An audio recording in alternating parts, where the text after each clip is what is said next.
professors and all HODs and all respected faculties. So I'm Himanshu Mishra from Electrical and Electronics Engineering 4th year. So जैसा कि सब बता चुके हैं थोड़ी स्टोरीज कुछ ना कुछ, तो मैं भी अपना बताना चाहूँगा अपने बारे में कुछ। तो हम लोग फर्स्ट ईयर में आए हुए थे स्टार्टिंग फ्रॉम वर्कशॉप्स। तो पहली वर्कशॉप हमारी गोपाल सर ने लिया था जब हम लोग यहाँ कॉलेज में आए थे, और उस दिन ये रियलाइज़ हुआ था कि मतलब कैसे कनेक्ट करना है अपने आप को सारी चीज़ों से। तो पहली बार ऐसा था कि गोपाल सर से मिलने के बाद सारी चीज़ें बदलने लगी धीरे धीरे करके, और हम लोग धीरे और कनेक्ट होने की कोशिश करने लगे। तब हमें जाके पता चला कि वी सेल नाम की एक सोसाइटी है जिससे हम कनेक्ट हो सकते हैं। और वी सेल से कनेक्ट होने के बाद सबसे पहला जो इम्प्रूवमेंट मैंने देखा अपनी लाइफ में वो था कि कंसंट्रेशन पावर, कि मतलब मैं जहाँ भी जिस चीज़ में भी जिस काम में भी अपना मन अपना फोकस लगा रहा हूँ वहाँ मैं कंसंट्रेट कर पा रहा हूँ अपने आप को। पहले ये होता था कि एक काम करते थे तो डिस्ट्रैक्ट हो जाते थे, कभी ये कर रहे हैं कभी वो कर रहे हैं, परप्लेक्स माइंड था, एक साथ थाउजेंड्स ऑफ चीज़ें चलती रहती थी। अब ये हो गया कि अगर मैं एक काम के करने की कोशिश करता हूँ तो मैं पूरा फोकस हो जाता हूँ, fully focus in that work. So और फिर हम धीरे धीरे जाके वी सेल में जब जुड़े तो हमारी टीम बनी, हम 10-15 लोग थे, हम उसमें काम करते थे। तो उससे मुझे लीडरशिप स्किल डेवलप हुई मेरी। कैसे हम लोग फर्स्ट सेमेस्टर में हमने एक इवेंट ऑर्गेनाइज कराया था, तो वो मतलब एक काइंड ऑफ अचीवमेंट था हम लोग के लिए कि हम नए नए आए थे कॉलेज में, और बिल्कुल हम लोग एकदम फ्रेशर थे काइंड ऑफ। हमने एक बहुत बड़ा अच्छा सा एक इवेंट करा दिया था वसुधा। तो that event was very good for us and we develop a very good skill in that event, leadership quality, membership quality, everything what we develop in that. And after that हम लोग आगे गए, धीरे धीरे बढ़ते गए। तो हमारी जर्नी सर के साथ और पर्सनली मतलब मेरा कनेक्ट गोपाल सर और BN सर के साथ था, और बाकी फैकल्टीज मेंबर भी थे, लेकिन हम लोग ज़्यादातर इंटरेक्ट कर पाते थे ऐसे फैकल्टी से, तो यही सर थे। और हम लोग जाते थे अपनी पर्सनल प्रॉब्लम लेके भी, कभी कभी कि सर ऐसा हुआ तो सर बुला लेते कि हाँ जाओ वी सेल के मतलब ऑफिस में आ जाओ, हम लोग बात कर लेंगे 5 मिनट 10 मिनट, कभी 4 बजे कभी 2 बजे। तो हम लोग काफ़ी बार मिले, काफ़ी सारे डिस्कशन हुआ, हमारे फ्राइडेज कनेक्ट हुआ करते थे। तो कभी ऐसा डिस्कस हुआ कि लाइफ में क्या चल रहा है, और कैसे हम लोग को अटेंशन चाहिए करना है, या फिर कैसे और लोगों को इन्वॉल्व करना है इसमें, कैसे नई नई चीज़ें कैसे करनी है। तो सारी चीज़ें मतलब हम लोग डिस्कस करके आगे बढ़ते गए। और about one thing I also want to add that कि मैंने अपनी फैमिली में भी चेंज पाया।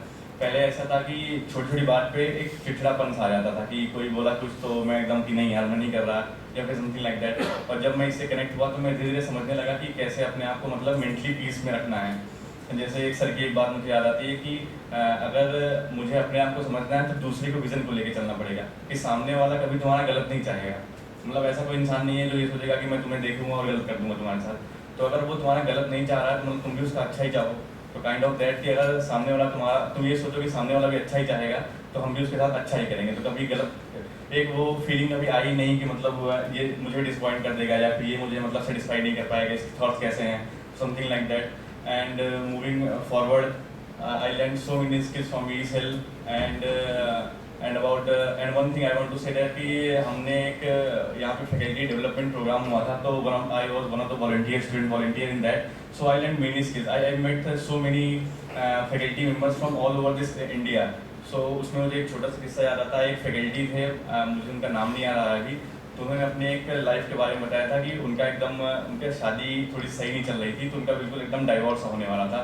तो उन्होंने बताया कि मैं कैसे मतलब जब मैं पहली बार वर्कशॉप किया मैंने, तो मेरा माइंड कैसे एकदम बिल्कुल पीसफुली कामफुली हो गया। और देन मतलब वो अपनी वाइफ के पास गए, उन्होंने सारी चीज़ें इतनी सही कर ली कि उनकी मतलब अब जर्नी वो 10 साल हो चुका था उस बात को उनको, और वो एकदम हैप्पी मैरिड लाइफ जी रहे थे। तो फिर मुझे लगा कि हाँ मतलब ये सही चीज़ है, ये प्रैक्टिकली पॉसिबल चीज़ है जो मैं कर रहा हूँ, जो मैं आगे जाऊँगा लेके। तो that was one of the experience जो मुझे बहुत अच्छा लगा था। और आगे चलते चलते काफ़ी सारी चीज़ें थी, और मैंने वर्कशॉप किया तो उससे तो हम सारी चीज़ें सीख ही रहे हैं, वो तो प्रैक्टिकली मैं इम्प्लीमेंट कर ही रहा हूँ अपनी लाइफ में। एंड वन मोर थिंग कि मतलब मुझे इस वी सेल के बाद हम लोग को जैसे प्लेसमेंट स्किल्स में भी काफ़ी मदद मिली। जैसे प्लेसमेंट में गए तो इंटरव्यू हुआ, तो उन्होंने मतलब काफ़ी सारी चीज़ें पूछी, और एट द एंड हम लोग जब बोलते थे कि हम लोग वी सेल के हैं, मतलब वैल्यू एजुकेशन और मोरल वैल्यूज़ के स्टूडेंट्स हैं, तो उनका क्वेश्चन रहता था कि मतलब तुमने क्या सीखा, क्या इम्प्लीमेंट किया, कैसे मतलब किया है, ये सारी चीज़ें तुमने कैसे कनेक्ट किया अपने आप को। बाकी लोग तो क्योंकि 10 में से 2 या 3 बच्चे रहते थे ह्यूमन वैल्यूज़ के, बाकी तो किसी का कोई कनेक्ट नहीं रहता था उसमें। तो मैं उनको बताता था कि हम लोग का जो ये कनेक्ट बना है कैसे, किस तरीके से हम कैसे आगे लेके जा सकते हैं उसको। तो और हर एक कंपनी का मतलब पहला प्रोसेस ये होता था कि जाते ही सबसे पहले ये कि ह्यूमन वैल्यू का सीजन होता है, बस वो अलग नाम से होता है। तो हम लोग को उसमें मतलब मज़ा आता था पहले से ही, तो हम लोग को ज़्यादा इंटरेक्टिव लगता था और उसमें मज़ा आता था। तो ये सारी चीज़ें हैं, and I feel lot of change in my life And lastly, I would like to thank DG sir, Parasa sir, BN sir, Gopal sir, and all the faculty members who have this, invested their time in me. And thank you so much. Thank you.